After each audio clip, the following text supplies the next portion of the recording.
ఎంతో మంది విరిగిన హృదయంతో ఉన్నారండి. విరిగిన వారు దేవుని చేతులకు అప్పచెప్పకుండా విరిగినలాగే ఉంటే అపవాది పొంచి ఉన్నాడు మీ జీవితంలో కోటను కట్టడానికి. ఎంతో మంది విరిగారు కాబట్టి మీ జీవితంలో అపవాది కోటలు కట్టాడు.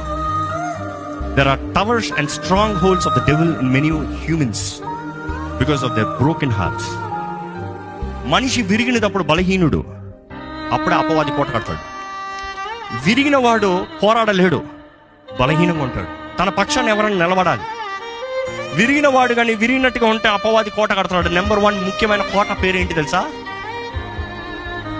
రిజెక్షన్, ఒంటరితనం, depression, suicidal thoughts, anxiety, give up too easily on everything, feel no worth.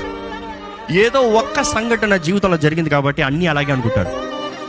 ఏదో ఒక్కసారి ఒక్క విషయంలో అలా జరిగింది కాబట్టి అందరూ అలాగే అనుకుంటారు, అన్నీ అలాగే అనుకుంటారు. జీవితమే వేసారిపోయినట్టుగా ఉంటారు. కానీ ఈరోజు